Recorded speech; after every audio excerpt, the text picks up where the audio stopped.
Eu queria que vocês abrissem a Bíblia no Evangelho de Lucas, no capítulo 6. Nós vamos ler juntos dos versículos 46 ao 49. Essa foi a palavra que Deus colocou no meu coração para repartir com vocês hoje.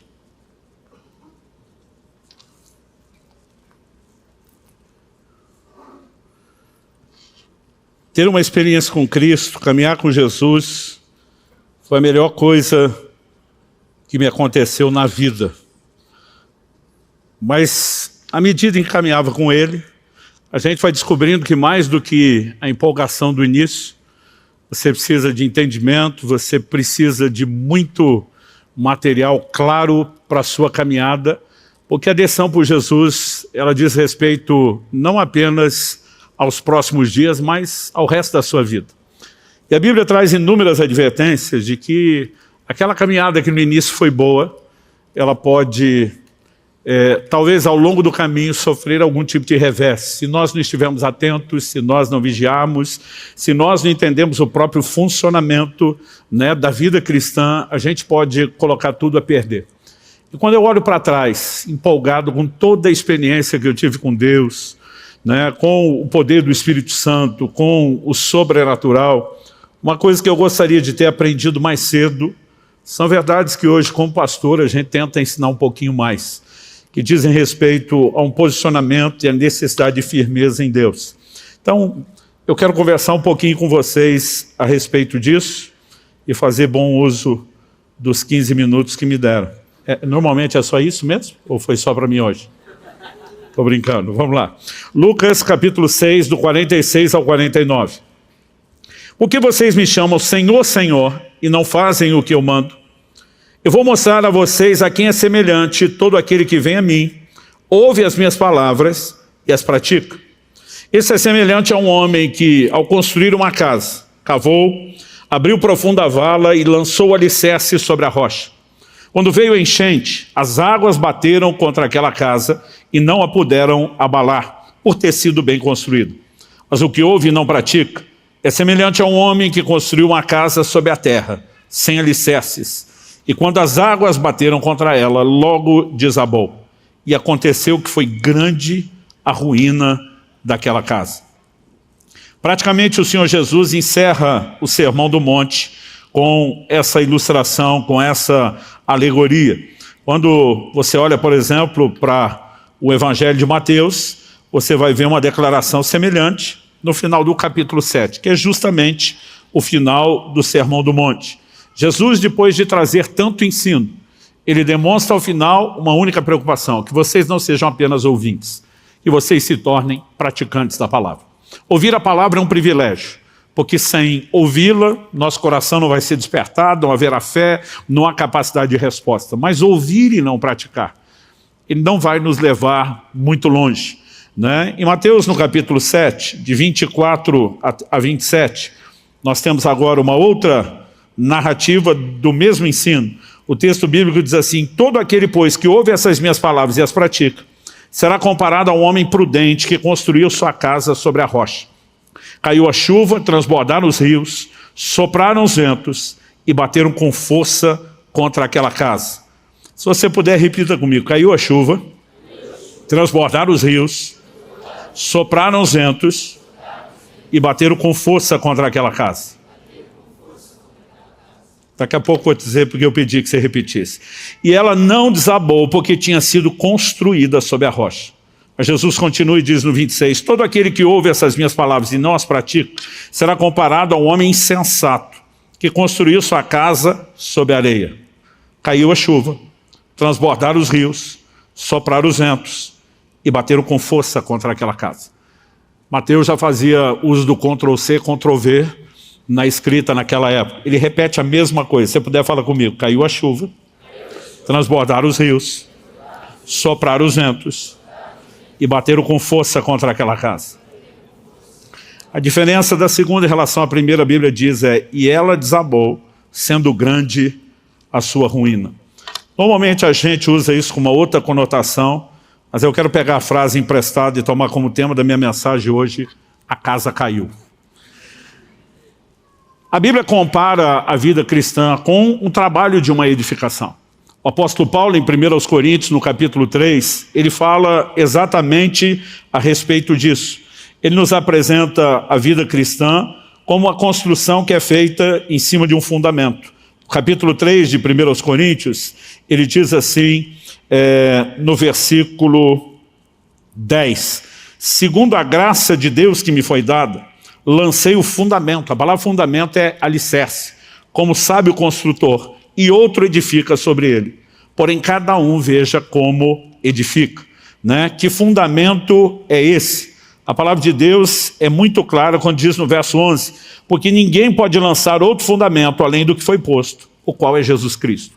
Nossa experiência de conversão, a entregarmos nossa vida a Jesus, permite que ele entre, não na condição de um prédio completo ou acabado.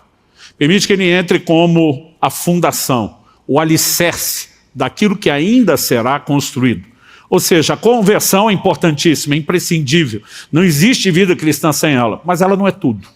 E nós precisamos ter essa perspectiva. Ela é apenas o começo, né? É o fundamento. Agora, algo será construído, e a advertência do apóstolo Paulo é muito clara, e cada um veja como edifica sobre ele. Ninguém vai colocar em xeque a qualidade do alicerce. A pessoa de Jesus, a experiência com ele, a obra dele. Mas o que construímos sobre esse alicerce pode ser feito de forma diferente, quando comparamos a vida de um com a vida de outro. O apóstolo Paulo vai falar depois, não apenas sobre questões como excelência, ele vai falar assim, o que alguém edifica sobre o fundamento é ouro, prata, pedras preciosas. Ele também inclui aqui a ideia de madeira, feno ou palha. E diz, a obra de cada um se tornará manifesta, pois o dia demonstrará, porque será revelada pelo fogo, e o fogo provará qual é a obra de cada um. Haverá um dia de prestação de contas, haverá um dia de juízo. A ideia do fogo na Bíblia sempre está relacionada tanto com prova como com juízo. Ele diz, o fogo vai manifestar que tipo de construção nós fizemos. Então ele diz, ouro, prata e pedra preciosa, fala não só de algo excelente sendo construído para Deus, aí não há uma casinha, um casebre qualquer, nós estamos falando de uma mansão, né, de algo de muita excelência, mas também que resiste ao fogo.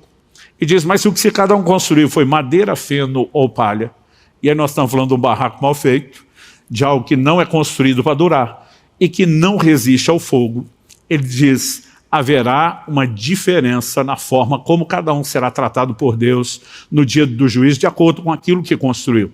Então, eu e você precisamos ter ciência disso e desenvolver essa mentalidade de responsabilidade, né, de que a obra não está completa e nós somos responsáveis pela qualidade daquilo que será construído a partir da experiência com o Senhor Jesus.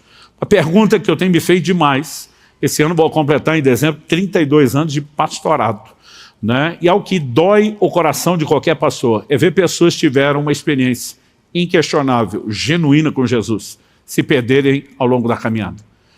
Hoje, de acordo com o último censo, nós estamos em algo entre 55 a 60 milhões de evangélicos na nação. Desde que éramos 30 milhões, né, há um tempo atrás. Tem uma estatística que se mantém mais ou menos de pé. Para cada um crente firme que nós temos na igreja, nós temos em média um desviado. Ou seja, se nenhum dos nós tivesse perdido depois de uma decisão inicial, em vez de cerca de quase 60, hoje nós seríamos o dobro, quase 120 milhões, ou seja, mais de metade da população brasileira. O que me faz perguntar se o nosso maior desafio é o evangelismo ou a consolidação na fé daqueles que nós evangelizamos. E o que falta muitas vezes para as pessoas não é a experiência inicial, e nem nós questionamos se a experiência foi ou não foi genuína. Em Gálatas 3,3, Paulo diz, sois assim insensatos, que tendo começado no Espírito, estejais agora vos aperfeiçoando na carne. Tem gente que simplesmente muda o processo que foi começado para um que não é efetivo, que não é duradouro, que na verdade está sabotando essa construção. Em Gálatas 5,8, ele diz, vocês corriam bem. Ele compara a vida cristã à corrida. Mas ele pergunta depois, como uma ideia clara de quem está aplicando o conceito de que eles arrefeceram, diminuíram o ritmo, perderam o pace da corrida cristã. Ele diz, quem foi que os impediu de continuar a obedecer à verdade? Quando olhamos para os ensinos de Jesus, repetidas vezes, ele tocava nesse assunto. A parábola do semeador é evidente, né? Uma sequer frutificou, mas outras 3 sementes deram fruto. O problema da segunda e da terceira é que a frutificação, ela era algo inicial, mas não perdurou, não permaneceu. Somente uma daquelas 4 situações apresentadas por Jesus na parábola do semeador nos faz ter uma semente que frutifica, que dá fruto, um fruto que permanece, como diz a Escritura. Isso não é a vontade de Deus, né? A vontade de Deus não é que nenhum pereça. A vontade de Deus não é que as pessoas comecem bem para terminar mal, mas existem advertências sendo feitas o tempo todo ao longo dos evangelhos, das epístolas, que muitas vezes nós ignoramos, né? Eu lembro que durante muito tempo demorei para começar a olhar para mim como um candidato potencial à queda. Eu disse, não, abracei Jesus, não tem chance de eu largar, e realmente nós podemos decidir isso, mas não por acreditar que não haja possibilidade, e sim porque dia a dia nós vamos decidir não dar espaço nem possibilidade, né, para que isso aconteça. Então, eu quero que a gente olhe para esse ensino de Jesus e entenda o que faz uma casa permanecer em pé, o que faz essa casa perdurar, né? O que faz com que outras casas caiam, né? Por que uma dessas casas caiu? E evidentemente, ao entender isso, a gente não quer que a nossa casa caia, que a nossa construção sobre o fundamento que é Jesus venha a desabar. Nós queremos que ela perdure, mas nós precisamos entender o que faz alguém ser bem-sucedido e o que faz alguém não ser, né? Para mim, muito mais importante do que ver uma pessoa ser usada por Deus no fluir dos dons, porque isso a gente acredita, tem muita importância na edificação do corpo de Cristo, mas nós sabemos que não é tudo. O próprio Jesus diz, né, em Mateus 7, pouco antes desse ensino que nós lemos agora há pouco, o próprio Jesus diz que alguns vão estar diante dele no último dia e dizer, Senhor, em teu nome profetizamos, expulsamos demônios, curamos enfermos. E você não vai ver Jesus dizendo, mentira, vocês não fizeram nada disso. Você não vai ver ele dizendo, não foi no meu nome que vocês fizeram. Mas Jesus diz, apartai-vos de mim, vocês que praticam a iniquidade, eu não vos conheço. Em outras palavras, ele está dizendo, e daí que você foi usado? Se em algum momento você não permaneceu andando na verdade, se entregou à prática do pecado e comprometeu aquilo que eu comecei, não existe nada, absolutamente nada entre nós. Há outras pessoas que são excelentes pregadores e ensinadores, mas o que deveria ser para mim e para você a grande inspiração é olhar para aqueles que terminaram bem e ter essas pessoas como verdadeiros exemplos, né? A palavra de Deus, ela também é muito clara a respeito disso.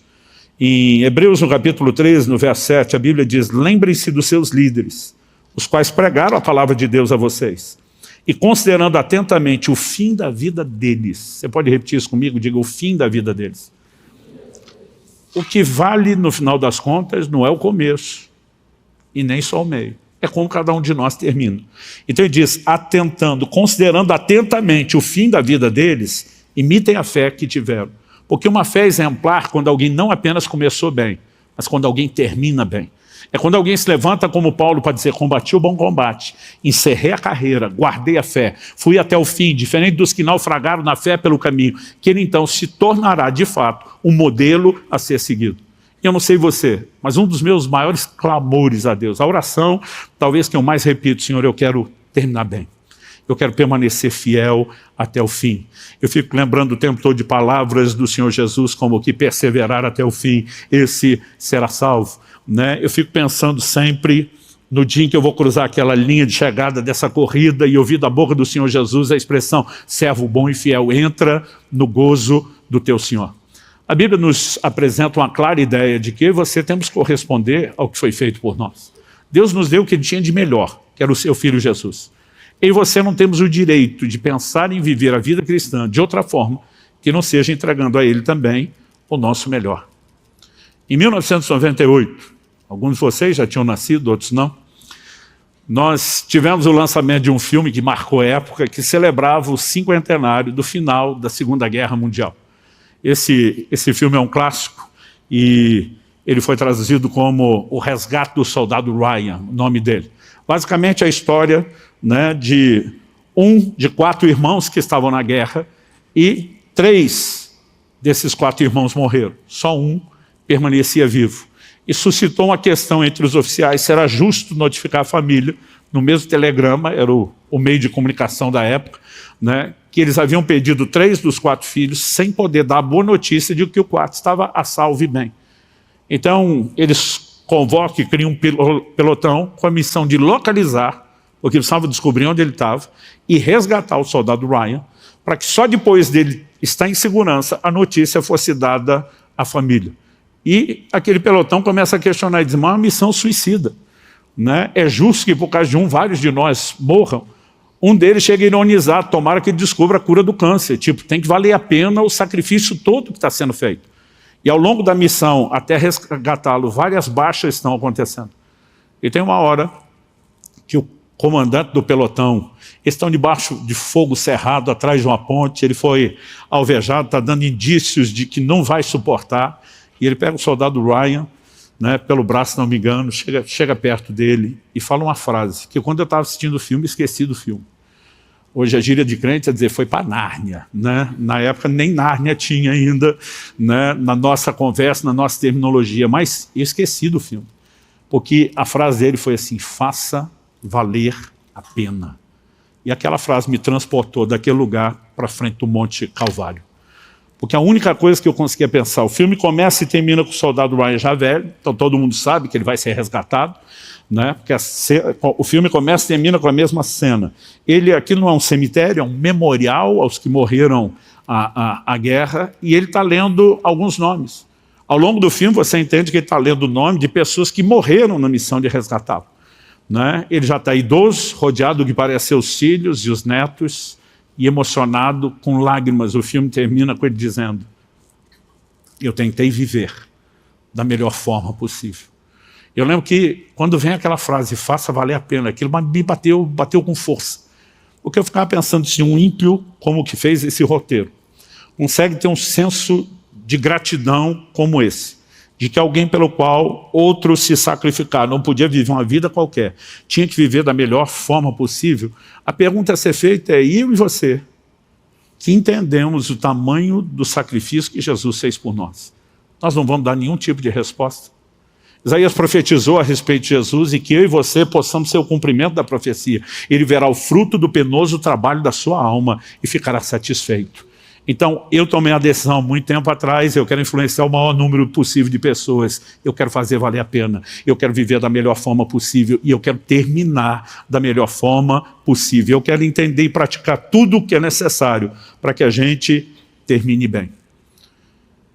E se você está interessado em saber como terminar bem, vamos olhar um pouquinho para as lições desse texto. Feita essa pequena introdução, eu quero começar em primeiro lugar falando aqui de similaridades e distinções, né? Jesus apresentou em Lucas 6, a gente também viu isso em Mateus 17, ele apresentou 2 tipos de pessoas, ou 2 tipos de construtores, né, com similaridades e com distinções. Os 2 tinham a mesma missão. Qual era a missão? Construir a casa. Os 2 tinham que executar exatamente o mesmo projeto, construir uma casa. E os 2 tinham que fazer isso nas mesmas circunstâncias. Então a gente leu Mateus 7, que tanto sobre o que edificou sobre a rocha, como o que edificou sobre a areia, né? Nós vimos, caiu a chuva, sopraram os ventos, não existe distinção entre o cenário que um experimentou e o que o outro experimentou. Cada um deles passou exatamente, né, pela mesma coisa, pela mesma experiência. Então caiu a chuva, transbordaram os rios, sopraram os ventos e deram com força contra aquela casa. Então a gente viu que é exatamente a mesma fala. Então os 2 não têm somente a mesma missão, os 2 serão expostos às mesmas circunstâncias, às mesmas dificuldades, às mesmas possibilidades de que a casa caia. Pelo menos em termos daquilo que vem contra ela e que teria o poder de derrubá-la. Agora, os 2 têm não só similaridades, né, mas eles também têm distinções. E aqui eu acho que é o ponto principal. O que distingue um do outro é a maneira como cada um edifica. E aí nós vamos voltar para 1 Coríntios, capítulo 3, verso 10. Né? o fundamento já foi colocado, mas cada um veja como edifica sobre ele. Como nós veremos, foi chamado por Jesus de sábio, né? Sensato, porque o contraponto é que o que fez diferente, ele é chamado de insensato. Então, a gente consegue olhar e dizer, poxa, a forma como cada um agiu, ela é muito distinta. Ele edificou sobre a rocha, mas a Bíblia não está dizendo que o terreno dele é algo que deu sorte, já estava lá, fácil. A Bíblia diz que ele cavou, abriu profunda vala. Me lembro de uma ocasião, há uns 25 anos atrás, pelo menos, né, Kelly e eu compramos uma casa que era desses sistemas habitacionais, conjuntos habitacionais, que eram casas pequenas, e a gente conseguiu comprar aquela casa, era tudo que estava no nosso poder, depois de alguns anos, economizando, juntando. Mas eu lembro que quando levei um arquiteto da igreja, que era um amigo próximo, né, comentei com ele, ele falou, deixa eu dar uma olhada, a gente pode te dar sugestão para dar um tapa, deixar ela boa. Poxa, eu estava imaginando que era de pintura, decoração. Ele chega, ele dá uma olhada, falou, pastor, vamos transformar isso num sobrado? Falei, eu mal podia pagar isso aqui. Ele falou, pastor, dá para fazer uma reforma boa, esse negócio não vai ser tão caro como se o senhor fosse, né, construir, a gente aproveita essa estrutura, né? Mas eu lembro que quando ele começa a detalhar o processo, eu descobri que não ia ser tão simples quanto achava. Ele falou, olha, uma coisa é ter fundação para uma casa como essa, se a gente for botar lá de andar de cima e caprichar no telhado, nós vamos ter que melhorar toda a fundação. E eu falei, e quanto a gente gasta fundação? Ele falou, depende de onde está a rocha. O quanto nós vamos ter que cavar. Ele falou, agora já temos que fazer um estudo de caso aqui. Eu falei, então antes de eu decidir fazer, vamos obedecer o que Jesus falou para descobrir quanto custa antes. Vamos fazer o estudo de caso aqui primeiro, né? E eu lembro a festa que ele fez, porque ele falou assim, pastor, nós cavamos 1 metro e já deu na rocha. Né? Não vai ser custoso, não vai ser trabalhoso, dá para a gente fazer a coisa nesse termo. Agora, poderia ter cavado muito mais. Então, hoje em dia a gente tem essa facilidade de conseguir saber antes de fazer a construção quando vai. Né? Na antiguidade a pessoa tinha só aquele local para construir, vai cavar até achar. Então, eu não sei o quão profunda era a vala, porque a Bíblia não menciona isso. Mas a Bíblia mostra que ele cavou. Abriu profunda vala. Ou seja, você vai ver um alto nível de dedicação. Enquanto o outro vai aqui na areia, no solo, do jeito que está. E a casa não caiu porque foi construída na areia.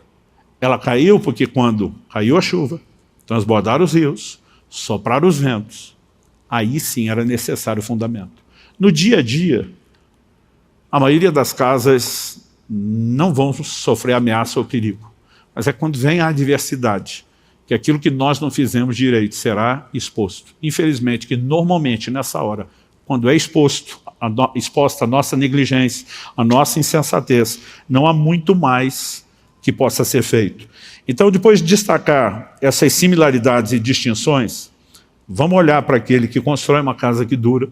Eu creio que não é coincidência, nos 2 ensinos, o registro de Mateus e o de Lucas, o que ouve e pratica, o que constrói algo para durar está em primeiro lugar, porque evidentemente é isso que o Senhor espera de nós. Né? E acredito que Ele tenta nos encorajar primeiro com aquilo que funciona, antes de depois deixar a advertência do que poderia não dar certo ou não funcionar. Então, em outro momento, em outro ensino, Jesus comparou a vida cristã a uma construção que exige tanto sabedoria quanto planejamento. Em Lucas, no capítulo 14, ele está falando a respeito do que significa ser um discípulo dele e que eles deveriam entender e botar na ponta do lápis qual era o custo de ser discípulo. Então ele diz no verso 28 até o 30, pois qual de vocês, pretendendo construir uma torre, não se senta primeiro para calcular a despesa e verificar se tem os meios para concluir? Para não acontecer que, tendo lançado os alicerces e não podendo terminar a construção, todos os que a virem zombem dele, dizendo, este homem começou a construir e não pôde acabar. Jesus deixa claro que toda a construção deveria começar pelo alicerce. Mas a questão é, depois dos alicerces, vai ter condição de edificar a torre toda? Vai completar a obra que começou? Então, uma boa forma de garantir que isso aconteça, ele tem um orçamento, um planejamento. Qual será o custo? Eu tenho condição de ir até o fim? Basicamente, Jesus está dizendo, se não tem condição de ir até o fim, é melhor não começar. Depois ele fala de um rei que faz sem guerra contra outro rei. Apesar dele usar um exemplo da guerra agora em vez da construção, tanto um quanto o outro são empreendimentos financeiros. Ele diz, e se esse rei não tiver orçamento para a guerra, é melhor enviar embaixadores e pedir uma condição de paz. Traduzindo, Jesus está dizendo, ninguém se lança nenhum empreendimento sem primeiro calcular o custo. Então ele está dizendo, você quer ser meu discípulo? Calcula o quanto isso vai te custar. Ou seja, muitas vezes a gente naquele afã de levar as pessoas à decisão por Jesus, a gente apela, literalmente apela, não é só fazer o apelo, né? A gente faz todo tipo de promessa. Sua vida vai ser maravilhosa a partir de hoje. Tem muitos de nós que depois convertemos, a gente fica com a sensação de mentiram para a gente. Né? Porque assim, eu não sei você, eu já vi gente pregando evangelho e dizendo, você não vai ter mais problema. Eu penso, alguns de nós vão ter mais problema depois de decidir Jesus do que tinha antes, porque antes a gente tinha o problema que todo mundo tem. E depois de ter Jesus, além de ter os problemas que todo mundo tem, nós vamos ter a oposição dos que não têm Jesus e não concordam com a nossa decisão. Nós vamos ter uma oposição do reino espiritual maior do que quando a gente já está preso, né, pelo reino das trevas e não é uma ameaça para ele. Achei interessante, um dia uma pessoa se converteu no nosso antigo prédio, ela chega numa reunião de mulheres pedindo, tem alguém que possa orar por mim, que eu quero entregar a minha vida a Jesus? Mas estava assim prontinha, chegou lá, né, para ser colhida, e eu lembro que minha esposa falou assim, você está segura do que você quer decidir? Sim. O que é que te tocou para você vir com essa decisão? Ela falou, eu estava ouvindo um programa de rádio aqui, de uma rádio cristã, e o pastor, na verdade, nem citou muito texto bíblico, mas ele deu uma ilustração que abriu os meus olhos. Minha esposa, curiosa, perguntou para ela, qual? Ela falou assim, e disse que tinha um cara andando em cima do muro, e de um lado do muro era o reino de Deus, tinha os anjos. Do outro lado do muro era o reino das trevas e os demônios. E os anjos o tempo todo convidando a pessoa que estava em cima do muro para descer para o lado dele, mas os demônios não estavam nem aí. E chegou uma hora, ele, com o ego ferido, indignado, falou, ei, o outro lado está me querendo, insistindo para vir para o nosso lado. E vocês estão nem aí, não me chamam em nenhum momento, né? Vocês não me querem? E disse que o demônio olhou e falou, não, é que o muro é nosso. Tipo assim, você já está do lado de cá. E essa pessoa, tocada com aquilo, falou, eu preciso tomar uma decisão, eu preciso descer do muro, né? Basicamente. Agora, nós precisamos compreender que mesmo quando a pessoa entende que ela tem a decisão inicial, a maioria não entende o que vai enfrentar. Para começo de conversa, enquanto nós ainda não saímos do reino das trevas, eles não vão insistir para que você fique, porque já te tem, e não vão lutar enquanto você não tentar sair. A partir do momento que nós tomamos uma decisão contrária, nós estamos, além de expostos às mesmas circunstâncias naturais, de caiu a chuva, transbordaram os rios, soprou o vento. Isso acontece para todo mundo, gente, para o crente e para o não crente. Quando vem a crise econômica, vai pegar todo mundo. Quando tem pandemia, vai pegar todo mundo. Aliás, Jesus disse, né, que o Pai faz sair o sol, cair a chuva sobre justo e injusto. Circunstâncias naturais, as boas e as ruins, virão para todo mundo. Então, probabilidade de problema, nós temos a mesma. Com a diferença de que agora nós estamos num nível de resistência espiritual que eles não tinham antes. Então Jesus está dizendo, você vai ter que renunciar a muita coisa. Você vai ter que cultivar valores diferentes das pessoas que estão à sua volta. E ele está dizendo, pensa bem, quanto é que custa. Então, vida cristã é algo que se planeja. Né? Assim como ninguém deveria entrar num casamento sem pensar seriamente nisso, e deixa eu dar uma palavra que a gente tem bastante solteiro aqui. Quantos solteiros temos aqui que ainda não foram redimidos? Fala assim, vocês ficam com vergonha de erguer a mão. Quantos que ainda não casaram? Estão esperando o cumprimento da promessa, aleluia. Deixa eu dar uma palavra com todo o amor e carinho desse mundo. Meu casamento, depois de Jesus, foi a melhor coisa que me aconteceu. A melhor coisa que me aconteceu na vida. Mas nenhum de nós deveria casar com uma empolgação só no é bonitinha, é bonitinha. Gente, beleza é uma condição que muda, é relativa. Alguns estão mudando para melhor, aleluia. Outros com o tempo vão mudar para pior. Né? E a Bíblia fala que, né, a beleza ela pode ser passageira, o tempo é impiedoso com a gente. Mas muitas vezes nós não estamos olhando valores como a beleza do lado de dentro, que são os valores do comprometimento com Deus, valores que vão conservar um relacionamento saudável, agradável. Né? Porque não adianta você ter, né, a garota ou o rapaz mais lindo do mundo em casa e é aquele tipo de gente que Provérbios fala que é como uma goteira, a mulher rixosa, é como goteira, está todo dia ali para te irritar, para infernizar a sua vida. Agora, nós precisamos pensar não só em questões espirituais, relacionais, né, e entender se isso é para a vida inteira. Depois de Jesus é a decisão mais importante da sua vida. Eu aprendi cedo que o casamento não deveria ser só uma união de pessoas, mas de propósito. É por isso que a gente bate firme, principalmente aí com os adolescentes, a turma mais nova, dizer, gente, não é hora de pensar em casamento. Vá buscar entender o que Deus tem para a sua vida, né? Vá buscar ser feliz e realizado nele. Porque se você tem um plano de casar para ser feliz, deixa eu te dar um conselho, não case. Né? Não vai funcionar, isso não funciona para ninguém. Né? A ideia, pastor, o senhor está dizendo que não tem felicidade no casamento? Não, não é isso. Eu quero te dizer que a gente deveria se casar para fazer alguém feliz e não para ser feliz. Ou seja, se você não encontrou realização enquanto solteiro, o que é que você tem para repartir quando casar? Ou você vai ser só uma sanguessuga tentando ser feliz às custas de alguém, né? Então, nós temos falhado em coisas que são importantes. E eu vejo gente, ele já está fazendo o cursinho, está se preparando para a faculdade, porque ele está pensando em profissionalizar, e não está errado. A gente tem que se antecipar ao futuro, pensar adiante. Mas por que em questões como o casamento nós não estamos fazendo? Por que em questões como a nossa fé, a gente não está planejando isso? O que eu posso fazer para que essa casa nunca caia? E a primeira parte da sabedoria é, tem que ter alicerce, tem que ter fundamento, não dá para ser superficial. Nós temos que construir direito. E quando falamos da vida cristã, né, cavar profunda a vala, em vez de simplesmente construir só na superfície, é algo que a gente pode tratar como inquestionável. Em segunda epístola de Pedro, no capítulo 1, eu queria que você abrisse lá comigo. Segunda de Pedro, capítulo 1. Eu vou ler, em primeiro lugar, o verso 5. Ele tinha dito no verso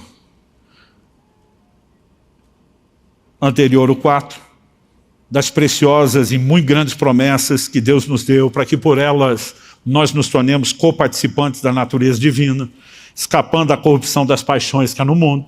Então, assim, a proposta é extraordinária que Deus tem para mim e para você, né? E a gente não só ser perdoado do que já fizemos de errado, mas escapar dessa prisão, das paixões, das concupiscências, dos desejos que existem no mundo, para um lugar de participar da natureza divina. Então ele começa o verso 5 dizendo assim, por causa disso, dessa boa proposta, concentrando todos os seus esforços, se puder, diga comigo, concentrando todos os seus esforços, e diz, acrescentem a fé que vocês têm, ou seja, a fé estava lá, porque a fé é o começo de tudo. A Bíblia diz, pela graça sois salvos mediante a fé é o ponto de partida de tudo o que nós vamos construir em Deus. Mas ele está dizendo, não adianta você ter só fé. Ele diz, acrescente a fé, a virtude o conhecimento, ao conhecimento o domínio próprio, ao domínio próprio a perseverança a piedade, a fraternidade o amor. Porque essas qualidades, estando presentes e aumentando cada vez mais, aqui ele está falando de progressividade, farão com que vocês não sejam nem nativos, nem frutíferos no pleno conhecimento de nosso Senhor Jesus Cristo. Pois aquele que não tem essas coisas é cego, vendo o sol que está perto, se esqueceu da purificação dos seus antigos pecados. Por isso, irmãos, procurem com empenho cada vez maior. Diga comigo, empenho cada vez maior. Ele diz, confirmar a vocação e eleição de vocês, porque fazendo assim, vocês jamais tropeçarão.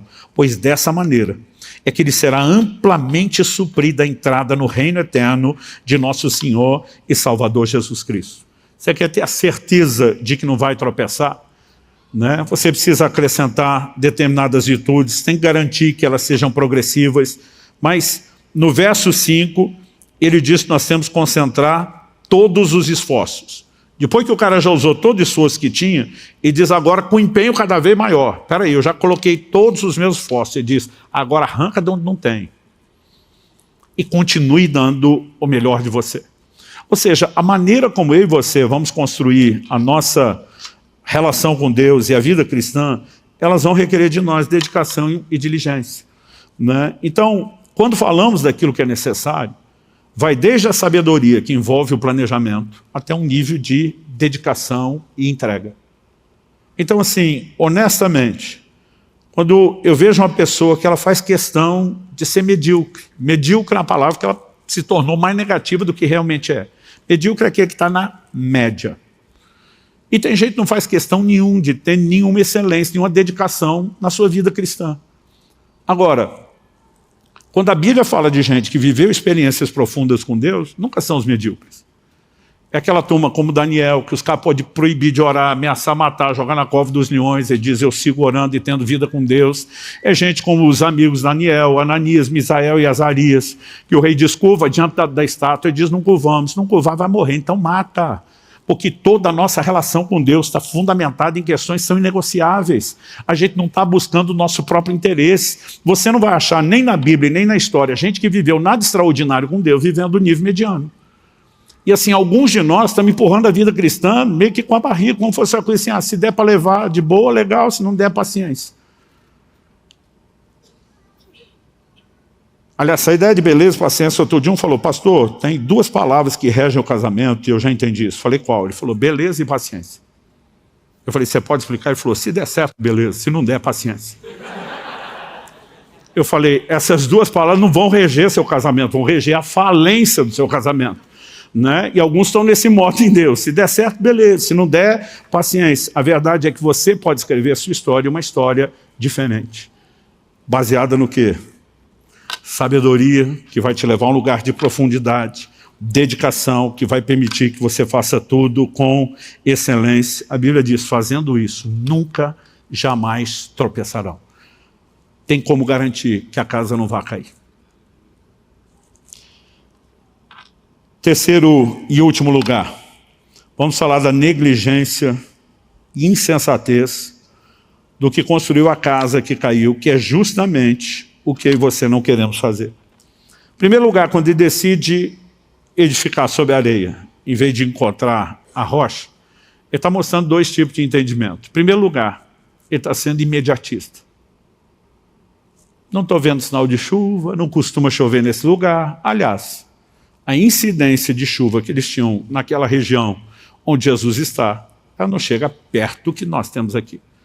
Né? Eu lembro da primeira vez que nós fomos gravar em Israel, e lembro que estávamos no Val de Jaboque, que já é território da Jordânia, e a gente foi começar as nossas gravações, e choveu. E eu só tinha aquele dia para gravar lá. É lógico que eu e a equipe, a gente estava com aquela cara de triste, buscando abrigo da chuva, e o guia que estava com a gente falou, por favor, eu preciso que vocês se unam comigo e façam festa. Faz 8 meses que não chove aqui. Isso para nós é uma benção. Então, se vocês tiverem que adaptar qualquer coisa, no final nós gravamos debaixo de um viaduto para tentar pegar, né, o resto do cenário, improvisamos, mas tentamos fazer aquilo com alegria, porque não chove o tempo todo ou toda hora. As chuvas, às vezes, não parecem ser tão intensas e abundantes como as que nós conhecemos. Você cada vez pessoa assim, não costuma chover toda hora. Então, ele não está pensando no que vem à frente, né? Que nem aquele tipo de gente que sem coragem de fazer o seguro do carro e diz, não, mas eu não tenho plano de bater. Eu falo, ninguém tem. Seguro é o tipo de coisa que você faz para não precisar usar. Um bom alicerce contra um vento forte, contra uma grande tempestade, é o tipo de coisa que você não quer usar, mas se precisar tem que estar lá. Isso é parte de uma sabedoria. Segundo, além dele ser imediatista e não antever, né, não prever um mal que é possível se perceber. Né? Aliás, eu falo para as pessoas, até sobre planejamento financeiro. Vocês estão começando na vida, gente, trabalhe sempre com fundo de reserva. Não gaste tudo que você ganhe.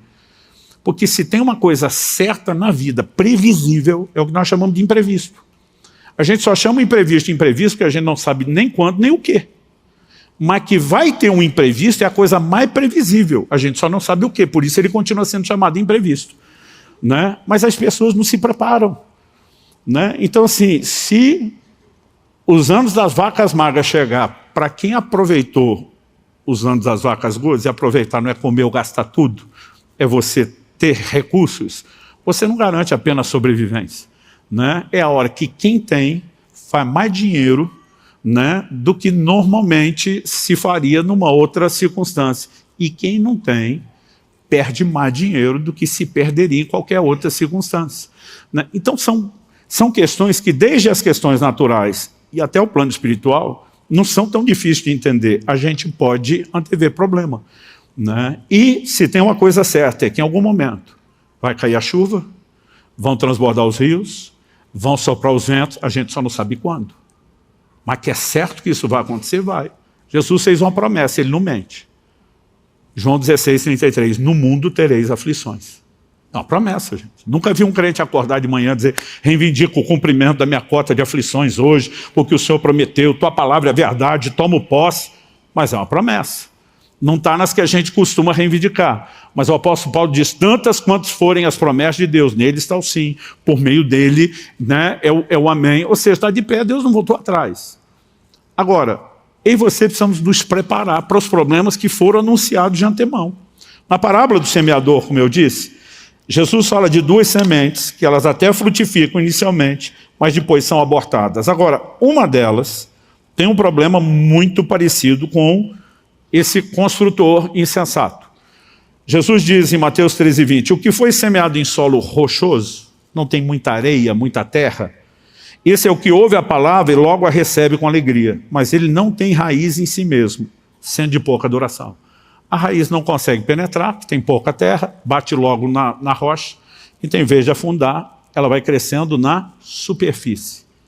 E porque é superficial, está na superfície, o texto mostra que ao sair o sol, ela secou. Como que Jesus interpretou o sol? Quando chega a angústia ou a perseguição por causa da palavra, logo se escandaliza. Ou seja, qualquer pessoa que tentar viver a vida cristã de forma superficial, está fadada em algum momento a secar, a definhar e a morrer. Não existe forma de você acreditar que dá para ser superficial e que você vai sobreviver. A casa daquele camarada caiu porque, em vez de abrir e aprofundar a vala como o outro, eles vão construir na superfície. Quem é superficial está construindo com prazo de validade. É só uma questão de tempo. Vai ter problema, né? E aquilo não vai durar. Ou seja, o que eu e você deveríamos entender é que não é espaço para o crente meia boca. Ou pelo menos ele não tem prazo de validade longo. Né? Em algum lugar, em algum momento, ele vai sucumbir à falta de profundidade. Então assim, a gente tem que entrar nesse negócio e entrar com tudo.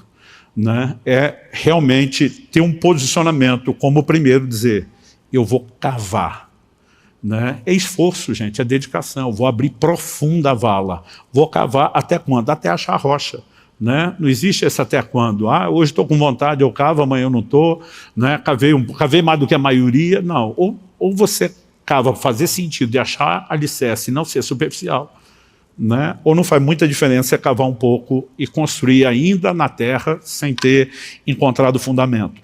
E esse negligente, ele conseguiu, com essa sua insensatez, com a sua negligência, construir algo que não ia durar. A casa de um talvez não fosse diferente da do outro.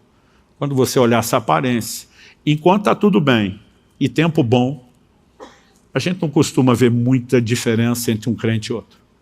Mas na hora da adversidade, a gente começa a descobrir quem é quem. Né? Quem é crente de verdade, quem não é. Quem é maduro, quem não é. Aliás, Paulo diz aos Coríntios, até importa que haja entre vocês facções, para que os aprovados se manifestem. É na hora da contenda, é na hora da intriga, é na hora do problema, que você começa a ver quem foi trabalhado por Deus, quem não. Né? E as circunstâncias elas vão revelar muito de nós, ou daquilo que falta em nós. Né? Então, quem não quer ter o trabalho de firmar bons alicerces, ele está se arriscando. E a pergunta não é se vai ter problema, e se a casa vai cair. A pergunta é quando.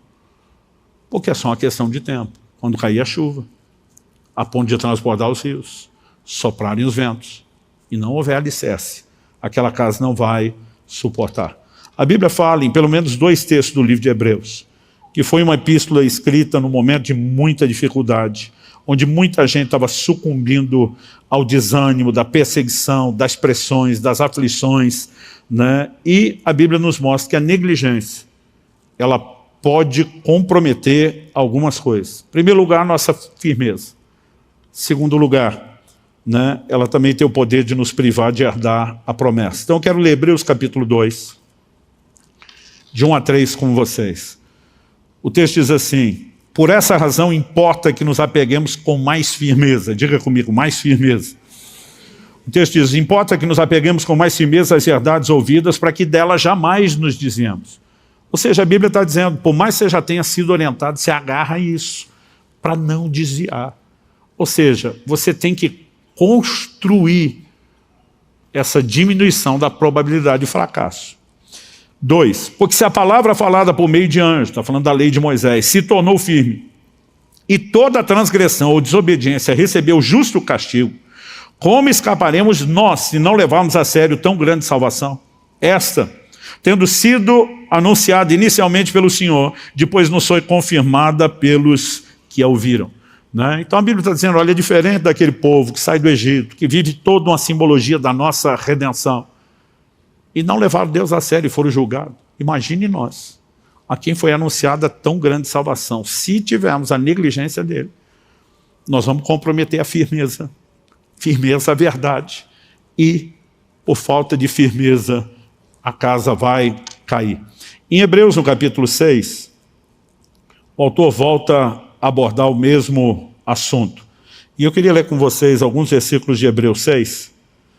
Nós vamos começar no verso 9. Ele diz assim no verso 9, quanto a vocês, meus amados, ainda que falemos dessa maneira, estamos certos de que coisas melhores os esperam, coisas relacionadas com a salvação. Outras traduções diz, de vós, amados, esperamos coisas melhores que acompanham a salvação. O que é essa expectativa? Esperamos coisas melhores. Você pega lá do verso 4 até o 8, ele está falando de gente que teve uma experiência com Cristo, firme, inquestionável, né, séria, legítima, mas tropeçaram. Não só tropeçaram. No verso 6 ele vai falar que tropeçaram a ponto de não mais poderem ser restaurados, renovados para arrependimento. Mas ele está escrevendo para os que estão de pé. Ele menciona os que caíram, mas está escrevendo para os que estão de pé. Então ele está dizendo, de vocês que estão de pé, nós esperamos coisas melhores do que aquelas que estavam na vida deles. Se ele fala de renovar para arrependimento, é porque eles tiveram arrependimento. Mas se você ler o texto, lá no verso 4, além do arrependimento, ele vai dizer que eles foram iluminados, provaram o dom celestial, se tornaram participantes do Espírito Santo, provaram a boa palavra de Deus, os poderes do mundo vindouro. São todas questões essenciais à fé. Mas quando ele diz, vocês esperamos coisas melhores, está dizendo, são essenciais, mas não são suficientes. Vocês precisam ir além. Não é apenas garantir que entraram, não é apenas garantir que vocês começaram, é vocês seguirem crescendo, amadurecendo, se aprofundando em Deus, para que vocês não vivam aquilo que eles viveram. Então, a negligência, ela vai nos sabotar, mas a diligência não vai fazer a gente ter sucesso porque houve esforço. Eu e você, de nós mesmos, não vamos muito longe. O próprio Jesus disse, sem mim nada podeis fazer. Eu não estou falando de eu e você construirmos sozinhos. Mas seria muito inocência da nossa parte achar que Jesus é que vai construir sozinho, a gente não vai nada. Eu vejo um monte de gente falando, não, tudo é Deus, não é o seu esforço. Aí isso me faz pensar que Deus não está fazendo um trabalho direito na vida de muitos. Porque você olha e fala, um cristianismo sem vergonha desse tudo é Deus, então o culpado é Deus. Né? O que nós precisamos entender é que Deus nunca vai falhar. E se nós fizermos a nossa parte e cooperarmos com Ele, a coisa vai dar certo. Então quando eu falo da nossa dedicação, nunca exclui Deus. A você tentar jogar nas costas de Deus, excluindo a sua parte, você não vai muito longe e certamente a casa vai cair. Então, o meu apelo para o seu coração hoje é que você possa parar, e não importa o tempo que você tem de caminhada, talvez está fresquinho, novinho na fé, acabou de se converter faz pouco tempo, dias, semanas, meses, né? Agora, nós temos gente aqui que tem muitos anos de caminhada. Não importa o tempo que você caminhou, e eu queria que você pudesse rever como você está edificando. Porque Paulo deixou claro, o fundamento já foi colocado, é Jesus. Ninguém pode mudar isso. Mas cada um veja como edifica sobre ele. Né? Que casa é essa que você está construindo sob a sua experiência com Jesus?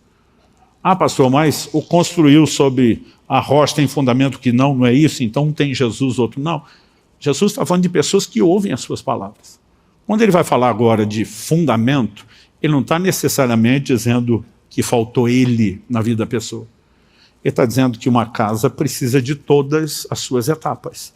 Né? E nós precisamos construir fundação. Eu lembro de ter acompanhado, olhando de longe, a construção de alguns prédios.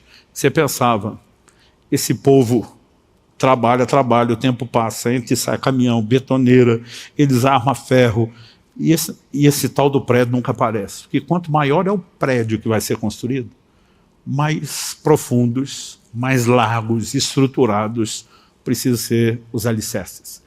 E quem quer crescer em Deus, e quem quer construir mais andares, né, e realmente construir algo significativo, tem que investir muito no alicerce. Isso já significa que eu e você vamos ter que ser pacientes, né? Coisa que a adolescência e início da juventude a gente não tem, tudo é para ontem. Eu sei muito bem o que eu estou falando, Deus precisou me parar muitas vezes, né? Porque eu ficava assim, desesperado, precisamos fazer acontecer, tem que chegar lá. Agora, se eu e você não tivermos a paciência de investir no alicerce, nós estamos construindo algo que não dura, né? Então não é inteligente pular a parte do alicerce, e nem tampouco fazer com pressa ou de qualquer forma. Mas mesmo que você já tenha passado essa fase, a pergunta depois é, como nós estamos edificando, né? Qual o nível de resiliência ou de resistência você está desenvolvendo? A gente não sabe o tipo de tempestade que vem. Mas você chegasse a um ponto, como muitos cristãos têm vivido, principalmente no Oriente, de se não negar Jesus, morre, você continuaria firme na fé? Alguns de nós, por ameaça nenhuma, só em troca de prazer, já estamos cedendo. Ah, pastor, mas não creio que nós vamos ter perseguição. Eu espero também que a gente não viva o que eles estão vivendo do lado de lá. A pergunta não é se você crê ou não crê. É qual o nível de compromisso que você tem com Jesus e com a sua fé. Essas coisas têm que ser avaliadas. Qual o nível de resiliência que nós estamos desenvolvendo? Nós vamos suportar pressão dos outros, zombaria, porque Jesus disse que isso tudo aconteceria. Agora, além da vida cristã como um todo, eu acho que vocês que ou estão para entrar no casamento, ou entraram há pouco tempo, a maioria não tem os 30 anos de casado que eu estou para completar, né? Algumas coisas que a gente tem que se questionar. Como é que nós estamos edificando nossas casas? Porque tem questões, gente, que não adianta você espiritualizar. Eu acho que alguém que não ora pela sua casa já começou perdendo. Mas tem gente que só ora e é negligente nas outras coisas. E o seu casamento não sobrevive só de oração. Em 1 Coríntios 7,5, Paulo está dando uma instrução aos casados, ele fala da intimidade entre marido e mulher, diz, não se neguem um ao outro. E diz, a única justificativa para vocês não terem avivamento nessa área, ele fala, são momentos específicos, quando os dois, de comum acordo, por um pequeno período de tempo, resolvem se dedicar à oração. E diz, depois se juntem de novo. Ele diz assim, para que Satanás não vos tente por causa da incontinência. Quando era garoto, me disseram, quer manter o diabo longe, ore. Nessa área do casamento, se os dois só orar, o diabo não fica longe, ele entra. Então, assim, você tem que olhar o todo e questionar, como eu estou construindo?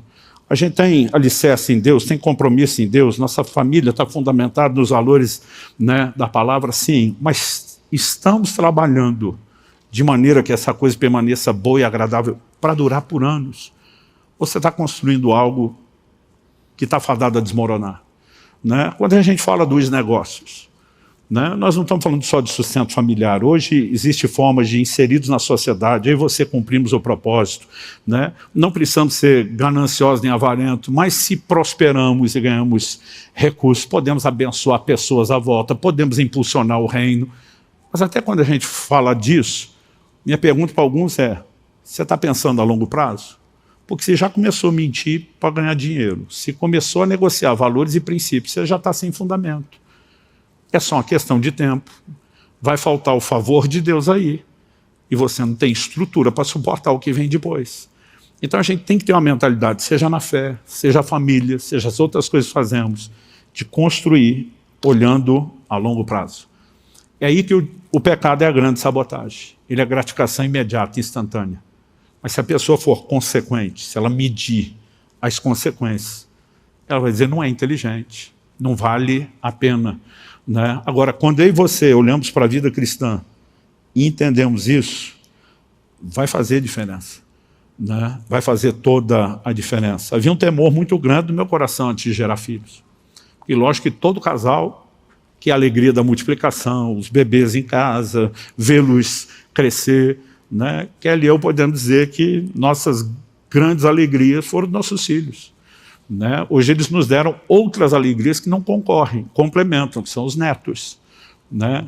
Os netos são a sobremesa da vida, para quem já chegou lá é algo especial. Mas honestamente, havia um temor. E eu orava e chorava diante de Deus, desde solteiro, depois casado, antes de ter os filhos, quando era recém-nascido. Deus, eu não quero gerar filho para o pecado, eu não quero gerar filhos para o diabo, para o inferno. Eu quero gerar filhos que te amem, que te temem, que temam o Senhor. Nós vamos precisar de discernimento para encaminhá-los a cumprir o propósito. Nós vamos ter que ter entendimento. Nós temos que planejar a chegada deles. Tem que ser, né, algo alinhado com o Senhor. A gente precisa estar preparado e conseguir entender para onde nós vamos levá-los. Eu não consigo encontrar pessoas que se preocuparam com a sua fé, com a sua casa, olhando adiante, e que, buscando a graça e o favor de Deus, não acabaram fazendo um bom trabalho. Normalmente, quem não fez? Não é alguém que acordou uma manhã resmungando, hoje é dia de maldade, o que é que eu posso fazer para sabotar meu relacionamento com Deus, para arrebentar minha família? Não começou com planejamento. Mas não houve aquelas medidas de precaução que deveriam ser tomadas. E lá na frente você vai ter gente arrependida, lamentando, dizendo, não é o que eu queria, mas que, infelizmente, escolheu um caminho errado. Né? Eu posso te dizer, depois de muito tempo, de ter olhado para muito amigo, de ter olhado para muita ovelha, para muito discípulo, né? As pessoas, ao longo do caminho, estão determinando a durabilidade do que constrói. Não é Deus que está fazendo isso, somos nós. E o meu apelo a você é que você enxergue, além desse ano, além dessa fase, além dessa estação, e pense uma vida inteira, e que você possa terminar bem. Quando o povo ia entrar na terra prometida, Deus fez o milagre de abrir o Jordão. Se alguém quisesse desistir e voltar, não ia ter milagre, ia ter que voltar nadando. Porque tem coisas que Deus vai abrindo diante de nós e diz, anda para frente e não pense em retornar. Né? E aí você precisa de um planejamento de uma vida inteira. A vida cristã não é como uma corrida dos 100 metros rasos. Ela está mais para uma maratona ou ultramaratona. E nós vamos ter que ter fôlego, força, determinação. Mas há uma recompensa indizível para todos aqueles que vão terminar e vão terminar bem. Eu quero abençoar, não só profetizando, declarando sobre sua vida, né, vai terminar bem porque alguém disse, mas tentando dar ferramentas que te ajude a chegar lá. Você recebe essa palavra em nome de Jesus.